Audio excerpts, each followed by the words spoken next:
Hello. Take the gum out. Yeah, I'm sorry. Hi, everybody. Happy Halloween. We're back Halloween. for another Halloween night. We'll have to make this a tradition. Yeah, I know. This is our Halloween. second. This is our first annual movie review on Halloween. Or second video. annual. Yeah. Second annual. Excuse me. Hi, this is Lori.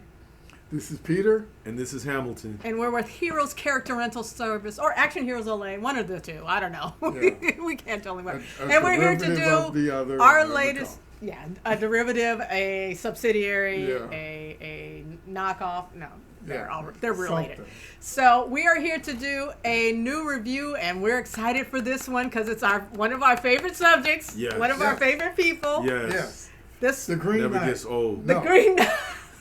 That too. The Purple Knight. The Purple Knight, yes. The Purple Knight. Well, I want to see that movie now. The Okay, Purple Dawn, actually. We're here to do a review of a documentary called Mr. Nelson on the North Side. Yes. And this is a documentary about the incredible, amazing Prince. Yes. So, one of our favorites, obviously. Yes. We talk about him all the time. Yes, because he's Prince again, because he was the artist was formerly known as. Wow. So long ago. Yeah. So I just think he's just Prince. It doesn't matter. Yes, he's just Prince. I came across this documentary somewhere online. They were selling tickets to stream it on a certain date, and I decided to check it out. And I'm glad I did, because not only it's a pretty great little documentary, but it also the proceeds went to fund a music school in Minneapolis, and so and I'm all about that. It was great. So you guys want to start? I want to start out by saying, first of all, this is why I really enjoy doing these reviews with you guys. I've gotten to see some things that I don't know when I would have gotten around to seeing this particular documentary. Or even hearing of it. If I come across it I think somewhere. I heard about it, actually. Okay. But, again, I don't know when I would have probably seen it. But it's great. I mean, I don't think I've seen every Prince documentary that's out there, but this is the best one I've seen. And it's really good. And it's only like an hour, but they do a lot of things right. Like, from everything I know about Prince, I mean, there's pictures in this documentary I've never seen. Yeah. There's things that they reveal about him I've never heard, and it's all fresh. And I would say, like, in my opinion, it's the most authentically black documentary about his life. I mean, like, when I say, like, they got people like Chuck D, and like a lot of like Chaka familiar, Khan. people who knew him on a personal level, on a close personal level. But it feels like they really got close to the source on this one, and I think they did an excellent job. Oh, I think they did an excellent job. There was, like you said, this was really a rich documentary. Right. There were things that they went back to that really showed where he and where other things that he did came from. Right. Yes, they told a lot of things that I didn't know about him, which I really enjoyed hearing. But they also went in depth. They didn't just skim the surface. Exactly. They went in depth. Exactly. And I really liked it. And it was surprising that all it took was an hour. Yeah, exactly. I was impressed by that. I was just going to mention, y'all, like, I know we're going to get into it, and I know Laurie wants to talk. I like how they got into that whole thing early in his life where he was part of that program with the kids. The club. Yeah, that explained a lot. That he was a special person, but he came from a special era, and there were a lot of special community. Yeah, a special community, and a lot of they captured the vibrancy of that really well. I thought, and it really like illuminated like why he was the way he was. Yeah, I agree with you. I mean, I don't think the definitive Prince documentaries have been made yet. Maybe not, because he's only been gone for what, 5 years, almost 5 years now. Is it? Yeah, wow. And I mean, it's amazing. It's been 5 years, but so just to wrap anyone's mind around an artist of that caliber. I mean, that's like these once in a generation type artists, or once in a lifetime even. But this documentary, I thought was, it gives a thumbs up to me. It's really fantastic in terms of the material that they mined for this, that no other documentary, or even, I don't know if any books, any story, any interview, any article about Prince doesn't really get to the core of his origins in the way this one does. Now, I do have some issues with the kind of the second half of the documentary. I didn't think it was as strong, but I will say this thing. And one of the people interviewed in this, what they do is they go back to his neighborhood, to the people he grew up with, and they talk to them. And one of the guys says, nobody, all of this time since he's passed, nobody's come and asked us anything about him. And they were the people who knew him the best, on a personal level. They knew him first. They knew him, they could tell you what they painted the story of what the community was that he grew up in, and all the guys that came out of that scene and stuff, and what caused them. They put it in context of what was going on socially, and during that time period, the late 60s and early 70s, with like the civil rights movement and the Black Power movement, and the racial unrest within that city, and how out of that racial unrest, there was the establishment of this club. There was a local boxer there who said, we need a youth club for these kids out here. So he got together, established this place called The Way, and one of the things they had in The Way was a music room. And there was another guy there who was like, let's get the best jazz musician here in the city. He's like, you need to come down here and teach these kids how to play, because jazz musicians are some of the greatest musicians going. We want them to learn how to play right. And so you had all these great musicians who were part of that, and they got up all these kids, Andre Simone, all the guys in the time, all the guys that grew up, they taught these kids, they trained them on a professional level. And from that, so even Prince, as naturally gifted as he was, he had that, like, the training and everything. And also the work ethic. So anyway, I thought the greatest strength of this film was them going to the community and talking to the, Andre Simone's family, his sisters and stuff, all, the kids he grew up with, and, this, just everybody who knew him then before he was, like Prince, Right. Well, he didn't even like his name. He liked to be called Skipper. So, so anyway.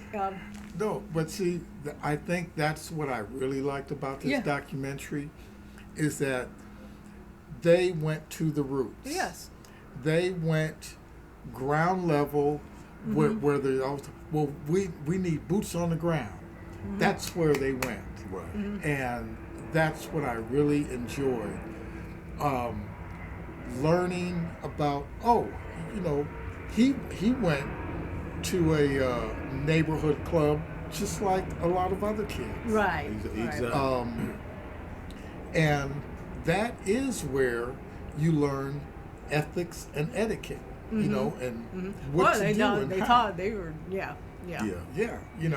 And you start to learn that this place taught certain things that they didn't just teach you, how to flip a guitar, how to play a guitar, or how to do this. They taught, how to dress, how to this is how you're going to, this is how you can become an dress. Entertainer. Exactly. Yes. They didn't teach you to become this entertainer. They said, here are the plans. Exactly. Here is the paper. Right. This is how you draw a house using an architectural.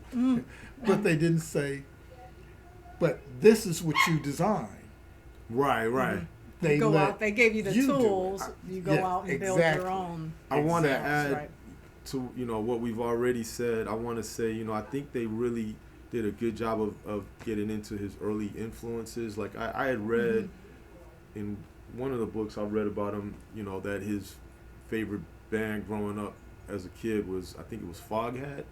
Oh, really? I think it was Foghat. I mean, they mentioned it in the movie. Did they? But yeah, but like also they mentioned Joni Mitchell, and they interviewed her, and I thought that was cool because I mean I think I've seen other documentaries where they talked to her, but I felt like this to me, like I remember reading an article about Prince in Rolling Stone in the 80s in high school, and they mentioned Joni Mitchell. I had never heard of Joni Mitchell, and that was my first real exposure to her. But he was just gushing about her music, like that was his favorite artist. But that's big, those are his influences. And then, like for example, they mentioned like the back to that center, the kids center, some of like the murals they had.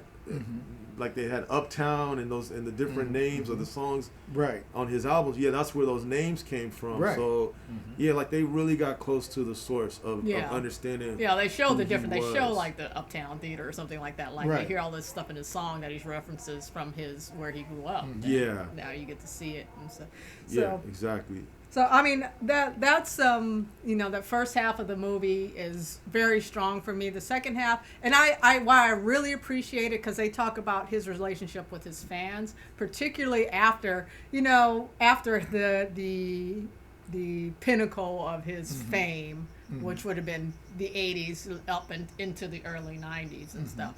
So and so the fans, and I'm a Prince fan. I wouldn't consider myself Purple Army because there's some people who are way more into it. Yeah, because I drifted off. I found other things to get into. His music wasn't hitting as much so I didn't keep up with him.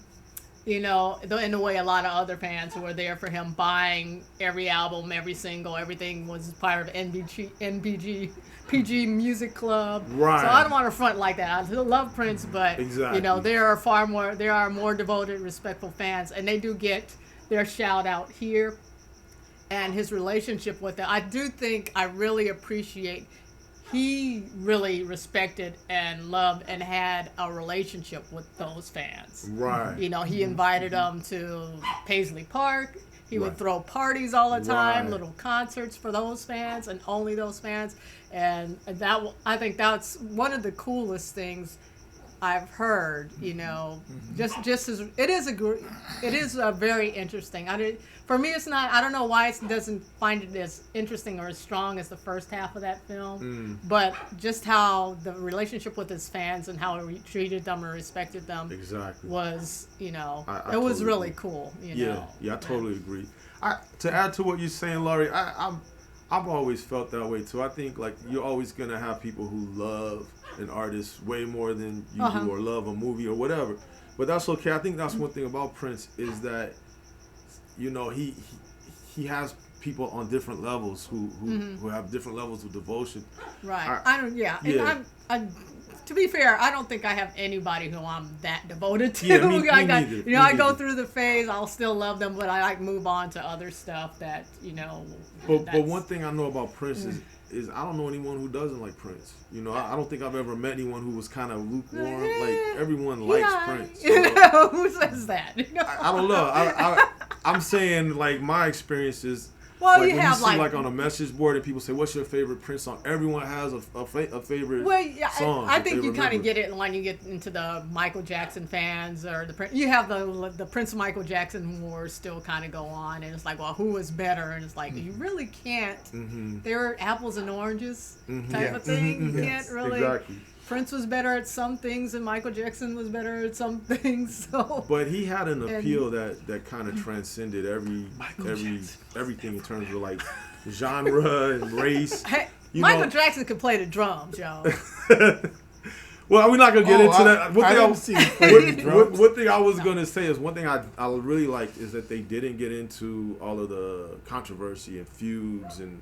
Rick James. They didn't even mention Rick James. They didn't mention Michael Jackson. Like I said, Jackson too much. The definitive documentary hasn't been made because there would be a lot to get through. Right. You need some kind of like Beatles anthology series for all that stuff. I would go as far as to say, except for Once Upon a Time in Minneapolis on YouTube. That's one that's becoming kind of the definitive. Right. But even that Right. doesn't cover as much territory in terms of Prince's early life and the, the That's in the- people and the atmosphere that made him. So, That's an example of like a super fan who will go Yeah. and they get every video clip and interview he's audio ever clip, done. yeah, and he's putting it together. It's impressive. But I would go as far as to say, y'all, that I think the definitive Prince film or whatever it's not going to be a documentary. It's going to have to be like a 3 or 4 part mini series or something, because it's so much territory to cover. But for a 1 hour documentary, I think they did everything really well. They did everything right, in my opinion, because I've seen, like I said, from all the footage I've seen, I was surprised they had stuff in here I've never seen. They talked about stuff I've never really heard about or read anywhere, and I'm not a super fan, but I was, like they this isn't just like a skimming over the subject. They went deep, and so I was impressed overall for what it is. Well, anybody, final words? You want to wrap up? This is go ahead. Well, one thing, a final word that I would like to do is, most documentaries that I've always seen did they said, just to use a euphemism, they said, Prince like fried chicken. This documentary said, okay, Prince like fried chicken, but here was how the seasoning went.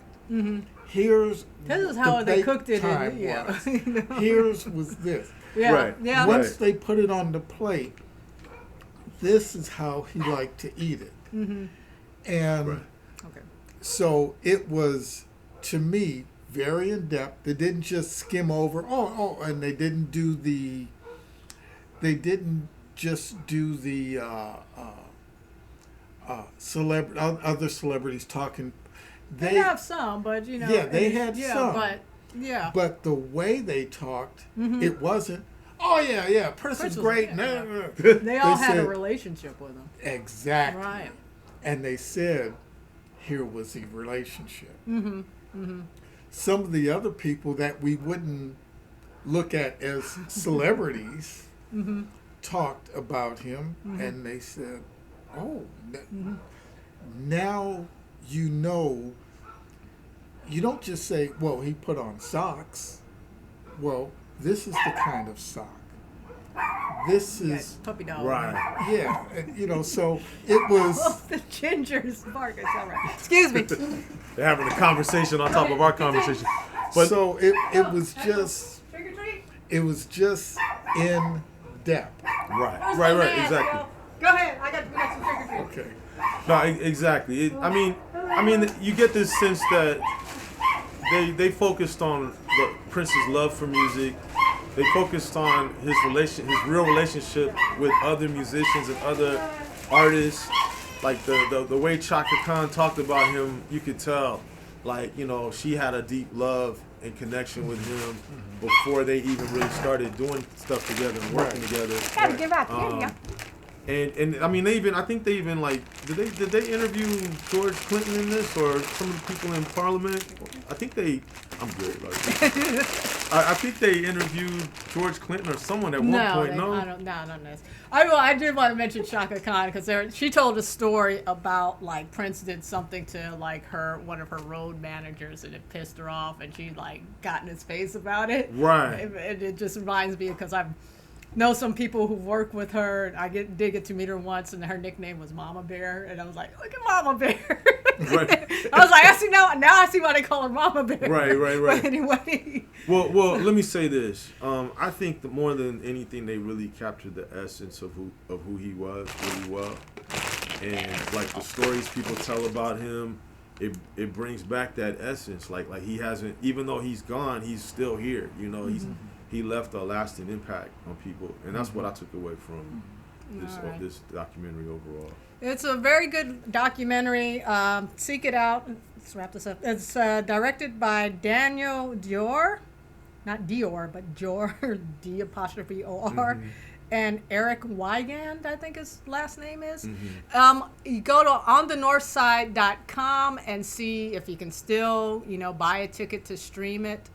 And if you're a Prince fan, definitely check it out. It's definitely worth. And if they're still, like I said, if they're still, you know, offering tickets to buy to stream it, the money's going to a good cause. It's a music program in Minneapolis, just like the one Prince grew up in. So they're trying to get the next Prince. So, Right. So that's Mr. Nelson on the North Side, and we out.